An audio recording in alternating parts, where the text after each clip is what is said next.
I'm so cold. So very cold. There is no warmth left in this room. I suppose I should start at the beginning. It started about 2 weeks ago, back when I could still see the sun. I live alone. My parents kicked me out after I dropped out of high school. I always hated high school. The teachers, the kids, all of them. Every last one. They don't understand you, nor will they ever. Friends. I scoff at the idea. They're just people who act like they care, but turn around and stab you in the back. As you can tell, I'm not a people person. Although, maybe it wasn't their fault, considering my sickness. Oh, did I mention my sickness? I guess I spaced it. I've always had serious mental problems, as far back as I can remember. I get these weird images in my head. Sick images. Images of murder, sickness, and war. From what I've been told by people around me when I've had my episodes, which were mostly teachers, I throw myself onto the ground, scratching and writhing at everything around me, screaming all the while. Of course, I don't remember it. All I remember is the images. I doubt I will ever get any of them out of my mind. Those ignorant teachers thought I was merely acting out, seeking attention as it were, as did my classmates. I hated them, and they hated me, leading to many fights at school. I even sent a few kids to the hospital. My youth. I live in a dingy rental home in the slums of an unimportant city. My parents don't visit me anymore, and none of my neighbors can stand being around me for more than a few moments. Nobody ever cared about me, and nobody ever will, and I'm content with that. Back to my current predicament. It was only last month when I saw a doctor about my episodes. He diagnosed me with a wide array of mental disorders, none of which I bothered to ask what they meant. All I knew is that I needed pills, and he could give me some. I remember him handing me 3 or 4 bottles of pills of various shapes and colors. But I didn't take them right away. I waited, thinking maybe, just maybe, the images were caused by a troubled childhood, and maybe I had matured out of it. But sure enough, in a few days, they came back. Suicide, bombings, and genocide this time. My mind was filled to the brim with disturbing and haunting images. These were some of the worst yet. I was already sobbing in the fetal position by the time my mind comprehended that I might be able to stop this. I couldn't open my eyes. I didn't want to see anymore. I remember crawling on my side towards the bathroom, shakily standing up and spilling open my medicine cabinet, spilling the assorted products on the floor. I grasped blindly for the unfamiliar shape of pill bottles. As soon as I found them, I ripped them open and threw them into my mouth, many spilling on the floor. I collapsed onto the cold tile, losing consciousness. This was a first. Then I woke up. I must have thought to myself that I got up and walked into bed. I just don't remember it. Maybe then it began. I was cold.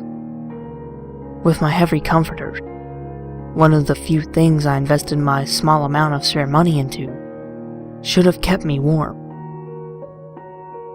I always found solace in sleep. I got up and walked into the living room and turned on my TV. Cable was out. Should have known. How long had it been since I paid my bills? Still cold, I thought to myself. I walked over to the thermostat and cranked it up. Hearing that old familiar sound of the heater pumping warm air, I sat back down. 15 minutes went by, and I was still cold. I walked over to the heat vent, placing my hand over it. I couldn't feel any warmth. I couldn't feel any air coming from the vent, but I could definitely hear it. My bills. No wonder there was no heat. I could only feel the cold grate of the vent. But then, why could I hear it pumping throughout the room? Might as well call the landlord, I thought to myself, picking up the phone. Dead. Doesn't anything in this place work? I distinctly remember asking myself. It was one of the last things I remember saying out loud. How was I to know what was happening? I walked outside. I don't remember if it was to grab the morning paper or perhaps soak up some rays from the sun, but it was at this time I knew something was wrong. It was dead outside. I'm talking Sunday morning in the winter at 4 o'clock in the morning, dead. There were no lights on in the houses. Nobody walking outside. No noise whatsoever. The silence was deafening, cliché as it sounds. I slowly walked back in, afraid to disrupt the perfect silence by too loud of a step. I hadn't realized how I was back inside, but it was much colder outside than in.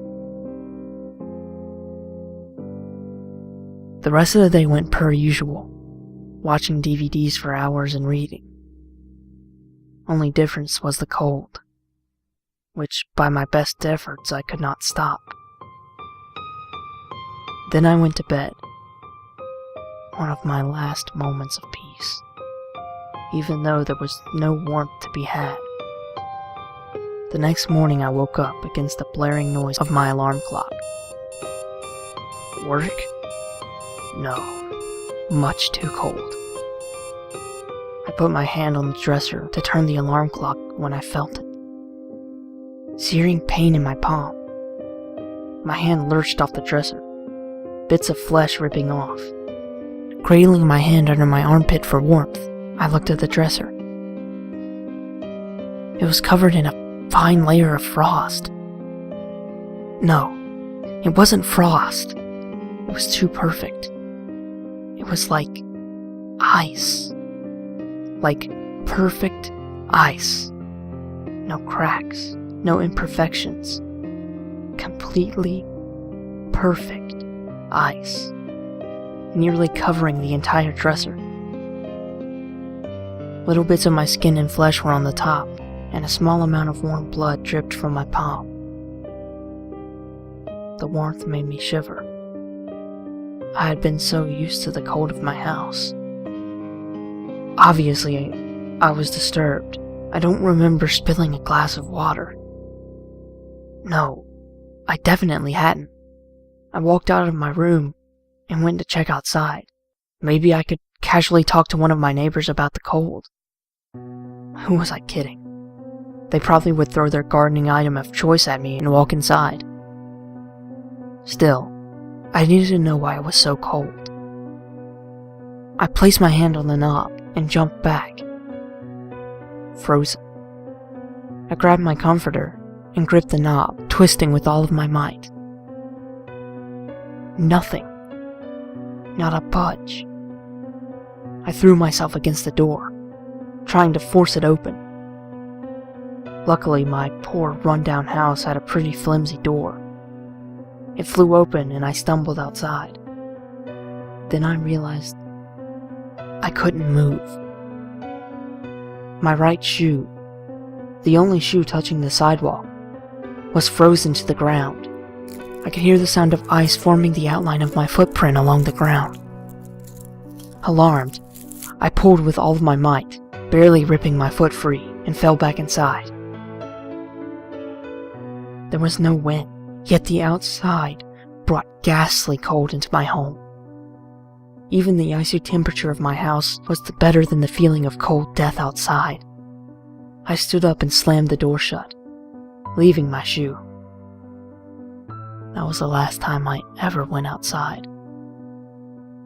Since then, every day has been constant torment. The cold. My God, it's unbearable. A little bit more of my home is covered with that perfect ice. Less and less of my few commodities can I use. My bed froze solid 2 days ago. I've resorted to sleeping in the corner of my living room. But soon that wore thin, as my TV, couch, and walls were covered in ice. I didn't eat for the first few days. I was terrified. Soon, though, I realized I needed nourishment and ran to my fridge. I opened and felt like a complete moron. How could any of my food be edible? A fridge storing food at cold temperatures in a home well below 0 degrees. Smart. The food, fruits, meats, cheeses, about all I had left, was covered in at least an inch of that clear, perfect ice. Almost like glass containers. I would spend hours chipping away at it, then stuffing the remains in my mouth, hoping I could survive just a little bit longer on the scraps. Yesterday, my entire upstairs became covered in ice. I can't even reach my fridge, much less the door. I gave up hope on human contact days ago. In the basement I fled, knowing I couldn't avoid it anymore. And finally, we've come to today.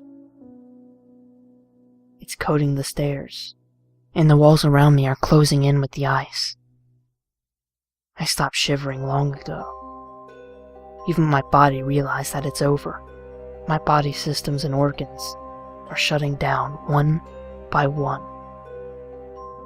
So here I am, trapped in the last bit of my home, my world that's not covered in that perfect killer.